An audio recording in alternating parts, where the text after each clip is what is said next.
Hey there, Fab folks. Welcome back to Dice Commando and Go Again, a fabulous cast. Tonight we're here with special guest Billy Horns, going to be walking us through his Benji OTK deck that's been stabbing its way through some second turn kills.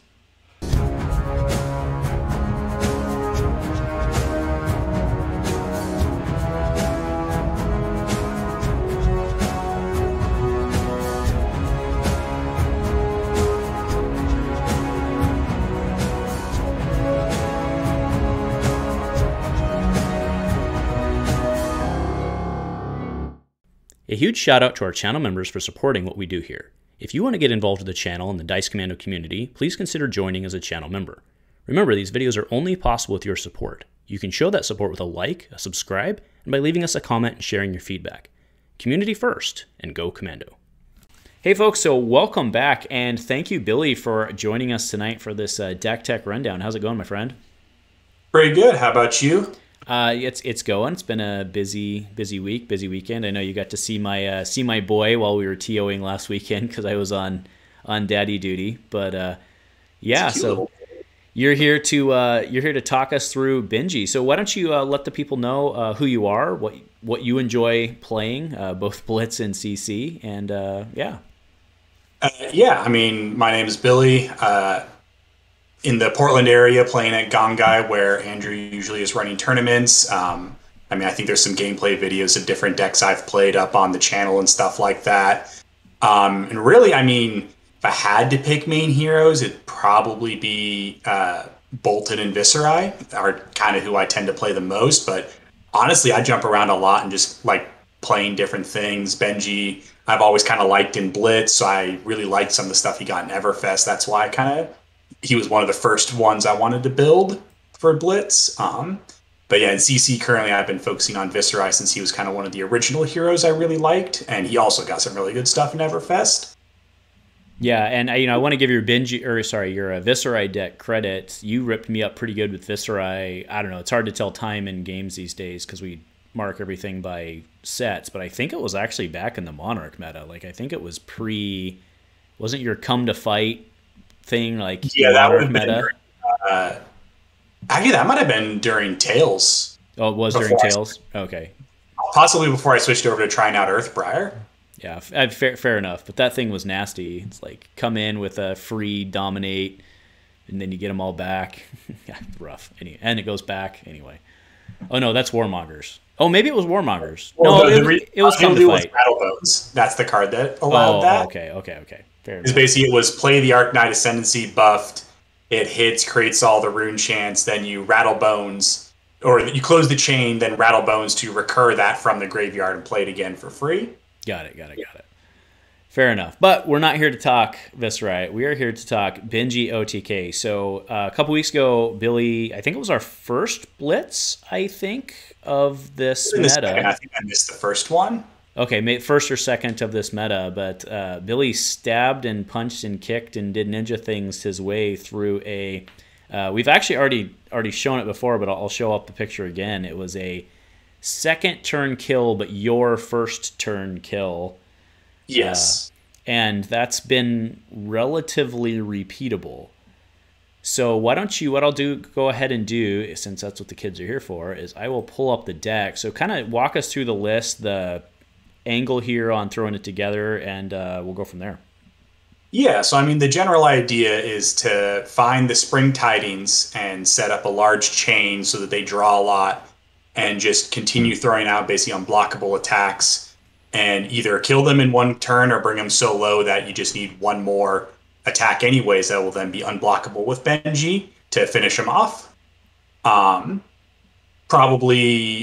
So obviously Spring Tidings are super important, but also the attack reactions are really important because one of the things that really stops this is armor. Mm-hmm. And the attack reactions are there to help get over the armor. So the Razor Reflex, the Ancestral Empowerments, and the Lunging Presses are all there just to get that little point over because it just has to hit. The other thing is then once you've got those Spring Tidings, your basic loadout is Mask of the Pouncing Lynx, Breaking Scales, Vest of the First Fist, and Breeze Rider Boots. And so when your first attack hits and you're planning to combo that turn, you basically pop the mask, vest, and boots to give all your combo go again, 2 floating resources, and to go search for a Spring Tidings. And so there's a couple different lines you can try to set up. If you notice they don't have enough armor to block a Spring Tidings, you can just use mass to find 1, and that can usually be enough. If you notice they do have armor to block a Spring Tidings, getting 1 in hand and then using mass to search for a second one is then also usually enough to kind of get around that armor. Personally, I like playing the one from Banished first because that's the one they know is there, and then follow up with the one from hand when it makes sense. Mm-hmm. Yeah, so I mean, and of course, if you were to draw it, first turn, you'd probably not go first turn because you'd want to Arsenal Spring Tidings, I would assume, right? Maybe slice in 4 or 5 damage, and then Arsenal Spring Tidings, and then do your thing the next round, I would assume, right? Yeah, because even though Benji has 17 health, it's pretty likely he can survive a turn even if he didn't block anything. And you can Arsenal either Spring Tidings or just any attack just to get your chain longer to draw more cards. Mm-hmm. Sure. All right, so I'm going to head and run down the deck. So in the reds, we have Ancestral Empowerment. Remember, that's the attack react +1 draw a card. We have Even Bigger Than That, which is the instant. 100 Winds and Razor Reflex, also an attack react. For yellow, we have 2 Break Tides, 2 Crane Dance, 2 Flood of Force, 200 Winds, 2 Ride the Tailwind, 2 Rushing Rivers, 2 Salt the Wound, 2 Spring Tidings. And bringing up the rear for the blue, we have Crane Dance, Find Center, 100 Winds, Lunging Press, Ride the Tailwind, Rushing River, Soulbead Strike, and Winds of Eternity, all, of course, in the 2s. Harmonized Kodachi, of course, is what we're running. No needles there. Equipment. He's fully loaded out Breaking Scales, Breeze Rider Boots. He's got the Gambler's Gloves, which is an obvious include for KO because he can just roll 30 damage, or 26, or whatever the math is. The equipment is, just for blitz matchups. Yep. Ironhide Gauntlet, Ironhide Plate. I really like those includes. That's really smart here. Mask of the Lynx, of course, and then he's got Null Rune Gloves Robe, and then, of course, the Vest of the First Fist, because when you're going OTK, nobody wants to do 3 tunics, so there are no 3 rounds for a tunic, so makes sense there. So a couple questions I had for you. So Ride the Tailwind and Salt the Wound are some includes here that people may not... Ride the Tailwind doesn't have combo, so it doesn't necessarily fit in. It does have natural go again, though. So kind of talk us through the selection on those 2 cards being, Ride the Tailwind and Salt the Wound. Yeah, so they actually work great together because Ride the Tailwind is there, as you mentioned, first because it has natural go again, which is always really handy. The yellow and blue obviously are low enough to be in the Benji trigger, but they also have a hit. That when they hit, the next attack you play with base power 2 or less gains go again. So it's a way to give Salt the Wound go again. It's also a way to start a combo kind of in the middle without having all the pieces. Mm-hmm. So instead of having to have Torrent of Tempo into Rushing River into Flood of Force, you can Ride the Tailwind into Rushing River and then Flood of Force or Break Tide, and still get then the combo effect off of Flood of Force and Break Tide. Yeah, I think that's a really good point you just brought up. I mean, I think one of the cards I missed in original or in my first take of this set was Ride the Tailwind, and it was, you look at the Torrent of Tempo line specifically was the one I was talking about because Break Tide is actually really, really, really good, right? It's amazing. but one of the things I looked at, I was like, oh, well, you have to have Torrent off to get it, and then that kind of the math on that works bad. But then if you have something, especially for Benji, that you can guarantee hits, it's actually pretty gross. Like Break Tide, I've seen you play with this deck, and like Break Tide's pretty gross in this deck, right? Like if you actually have to get into a fight, you know what I mean? It does everything you want. It's base 2 power, gets boosted up to 5, but with Dominate, so they can still only block with 1 card. And then, it just gives you another card that you can play either that turn or next turn to extend that combo or a different one. So is that a card that you normally try to arsenal, or like what are, if you actually, like I said, get into a fight, what are you usually trying to arsenal? Because I'm assuming you're going like an on-off turn with this, trying to set up your wide. Yeah, if you can't, obviously, if you're looking for the combo, I think the big things I like to arsenal, I like putting the attack reactions in arsenal. because they're what help you get the hits you want to hit over. I do also like Break Tide in there. I like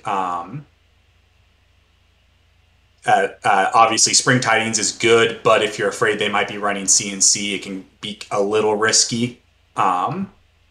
But even 100 Wins is a solid one, just because if you get any others, it's sure they can block it, but I've always thought forcing them to block against Benji isn't actually that bad, because then it gives you more time to find what you're looking for, kind of slows down what they're doing, or they're just taking damage, so you need less to go off of. Oh, that makes sense. That makes sense. So then going into some of like one of the interesting includes here, which you've talked at length about to us kind of in person, but I'd like you to go deeper in, is even bigger than that, right? So can you first walk everyone through kind of what the use of that is, and then at one point you had said you'd been deep diving on this, on how many or what pitches, how many to run, and so on. If you could walk us through that and just kind of the history there, because there may be people out there who are trying that as well. So. Yeah. So, I mean, the first thing is I feel even bigger than that just works really well with Kodachis in general, because basically Kodachis were already annoying to block. And now if you're running even bigger than that, as soon as one hits, you're now threatening, to basically draw a card. Using even bigger than that, getting a Quicken token, which again can help you start a combo in the middle, or, just give Salt the Wound go again. Or even if you didn't have weren't able to give Kodachis go again, you can set up a Quicken for next turn and swing one without having to worry about having a zero cost. Now in this deck, all of them are zero cost, so that's not too much of an issue. But in general, the added bonus in this deck is it's a 3-card opt to filter to find the combo. And yeah, originally I was running both the reds and the yellows. But I figured out pretty soon, if I ever got 2 in hand, it felt really bad. So that's why I cut the yellows and just ran with the reds instead. And the difference is it's an opt 3-2-1, right, for that chain. Yeah. Right? Yeah. Okay. Yeah, when it's going down, yellow is 2. Yeah. So would there be any argument, since you said you're running the majority of zeros in this deck? Is there any argument to running the blue? Or is the red, is it basically like you use it every time you get it type of deal? You basically use it every time you get it. It's another pretty good arsenal, because, it just basically, it's a card that you don't need maybe that turn, but could help you next turn. Because there's plenty of the pitch zeros, yellows and blues, to start swinging the Kodachis. And it's just kind of a way to, if you're looking for the combo, just to grind some more out of them, because they might block the Kodachis, or they'll just take the little 1-ping hits, again, further lowering their life. So if you're having a hard time finding the combo, you can just, block with 3 cards, pitch a blue, swing Kodachi, and then if you happen to have an even bigger than that in arsenal, can set up a little bit more of an extension and stuff like that to deal a little bit more damage. Or maybe after combo, if you need that little bit of extra punch to finish someone off. Okay. Yeah, fair enough. Yeah, that makes sense. So then I think last question I have before I get into the other stuff is, I noticed that traditionally I've played blue scar for a scar or blue life for a life in Benji. Are those excluded just because really what you're trying for is the combo with the Breeze Rider, or you need cards with with the Breeze Rider boots? Is that just why they don't fit in? Or has it just evolved where those cards aren't slotted anymore? I mean, it's kind of more of a personal opinion. I just kind of like the combo lines, and I've always wanted to run them in Benji. I mean, blue Scar for a Scar isn't bad. Most likely you will be lower life, but if for some reason you're not, it won't have go again. Whereas with the Breeze Rider boots, yeah, anything with combo will have go again, at least on that big turn. But thanks to 100 Wins, or not, Ride the Tailwind, that's not quite as important. Another cool include that's not in this deck, but I've talked with some people about, is actually Blue Snatch. As you can ride the Tailwind, play Blue Snatch, both unblockable. Oh, good point. Draw a card and let's go again. Oh, that's actually pretty hot. Yeah, and you're playing both copies of Ride the Tailwind, right? Blue and yellow, or not? I mean, I guess it's not both because it's all three, but nobody plays. You're not going to play the red, right? So It can't be blocked unless they waste their armor. And honestly, if they're wasting their armor on those hits because they're afraid of what it can do, that's great because then when you get spring tidings, you can go off. And then if they're not using it there, I mean, you're still leaking that damage where you can. yeah, that's so. So you bring up a good lead in on the armor there. So what are the bad matchups for this deck? Is it basically just Kasai? Guardians and Warrior, because they're the ones that have access to a lot of like good blocking equipment. Crater Fist, Tectonic, Plating, Oldhim, especially then with his defense reaction, is probably the hardest matchup, just because he has so many ways to stop your combo. Kasai's tough, but eventually her armor kind of wears out. So if you can, and she kind of needs to build up a bit for her big turn. So if you can at least pressure enough, hopefully bait out some armor or, get enough of that leak damage through to where they're kind of forced to use it. That's kind of how I approach those matchups at least. Yeah, and a lot of times early, interestingly enough, she wants to burn her courage, right? So that's actually if you can make her burn her courage, she has to build up more, which gives you more opportunities to slide stuff through. So it's kind of a trade-off there. Yeah, that's a good point. Yeah, actually, Oldham's a good point. I didn't think about him. That's actually kind of a bummer. Yeah. Yeah, he's tough. I mean, he's not super popular in our local meta, at least currently. Well, not for Blitz, right? Yeah. Yeah, but I mean, still,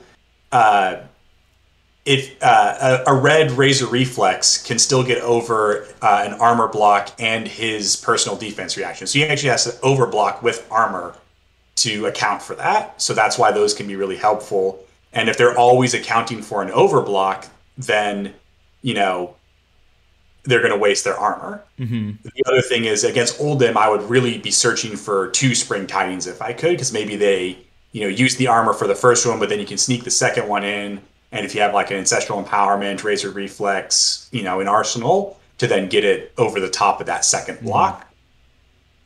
Yeah, and you actually raise another good point I didn't really think of is the value in this of not breaking the chain, right? Because even if Spring Tidings doesn't do its thing, it still doesn't break the chain, right? So that's a very valuable thing for people to keep in mind in terms of equipment consumption. That I think when we think combos, we always think the up end of combos, which is making everything hit, but the using of a Spring Tidings into a Spring Tidings actually is pretty hot. So that's about saying it's also why even bigger than that's great because it's an instant, so that also doesn't break the chain. Yeah. No. Yeah. Excellent point.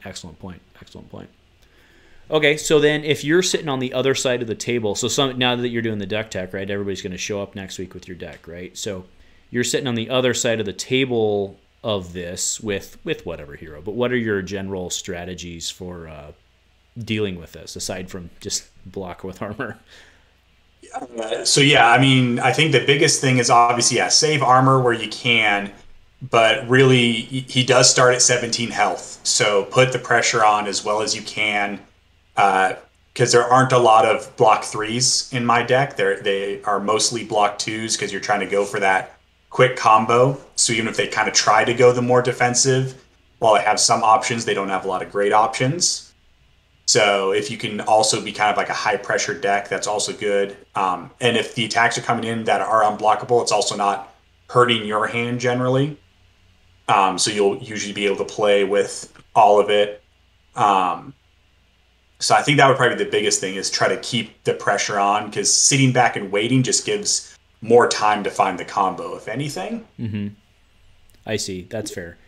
Now you actually sit down with your standard loadout. You actually sit down at the table with 5 armor, but you don't ever use that, do you? For Benji, actually, sorry. Your boots only have 1 battle worn. So sorry, you sit down with 4 armor, 2 battle worn, 2 blade break, 2 battle worn. Yeah, sorry. Yeah, I say blade break 2 on the mask, battle worn 1 on the gloves and boots. And so actually, if you were going into the mirror, that's what the iron hides are for. So you switch in the plate and the gauntlet, because basically those, a yellow or a blue, and your battle worn boots is enough to block a Razor Reflex Spring Tidings Mm-hmm. if you think that's what they're going to be trying to throw at you. Yeah, I think when I was looking at your list, Billy, the thing that I liked the most of it all, because there's a couple different ways you could go with the deck contents itself, but the strength I think really was in your equipment choices. I was really impressed by the Ironhide includes. I think a lot of people wouldn't have necessarily gone there right away, because you have to consume a card to do it. But when you're stopping their OTK, it seems like a good trade. So I thought those were both really good calls, because you'd have the float to pay for both of them, and if it came up. If not, it's not a permanent consumption. And then the Gambler's Gloves, I mean, you're actually the one that basically convinced me that you kind of need to just slot that in your Blitz deck and just kind of keep it with you everywhere you go, right? So I'd say yeah, because if someone high rolls with KO, it gives you at least no. I don't like that. Reroll that dice. right. At least one potential get out of jail free card. Yep. And then, I mean, because that's make or break your game, and they may roll it again, but oh well. All right, cool. Well, I think that's pretty solid. Anything else you wanted to add? And if not, we'll wrap it up and get out of here. I mean, no, not really. I mean, that's kind of the breakdown of the deck, trying to just search for that. The combo, Salt the Wound's fun if, you have a long chain to end with, because Kodachi's also help increase the power, because it's just any attack that hit doesn't have to be an attack action card. So that's also kind of in there for when you can't find the combo to push some more damage. It's the same thing with the red 100 wins. If you get a good 100 wins combo, just anything that pushes damage, even if they can block it, can still be helpful. Mm-hmm. And actually, do you find that people block because that big chain that you did, I think there were 2 Kodachi somewhere in around link 4 to 5. Did you find people actually block the Kodachis just because that's all they can block, or do they usually let them go through?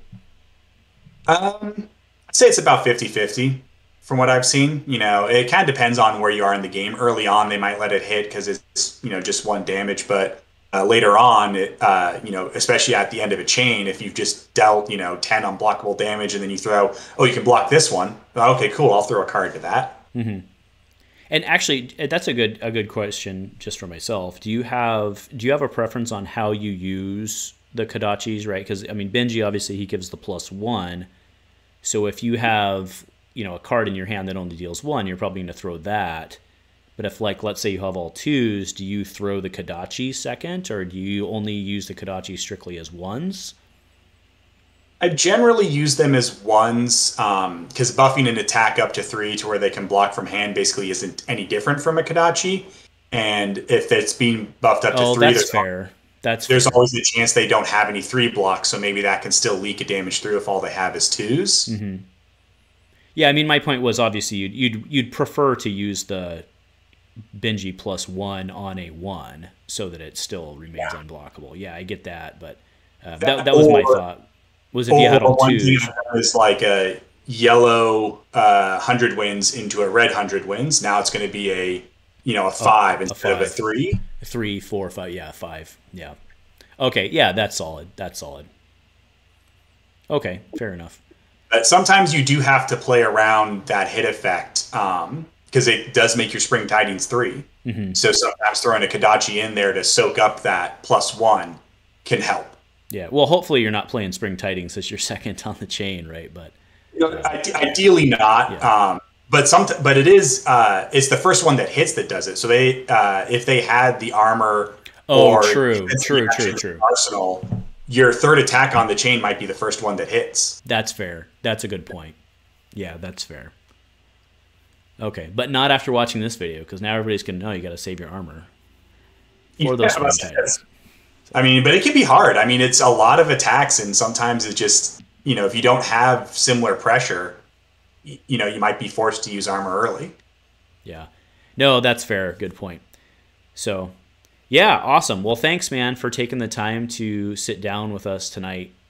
This was really great. So I want to remind everybody out there that we are sponsored by fabdb.net. They're the best resource out there for all of us to do our fab-related things. And when you're over there checking out all their collection management, whatever, you can upgrade your account to unlock all sorts of other cool features like card backs and all sorts of other cool stuff. So Thank you to our friends over at FabDB.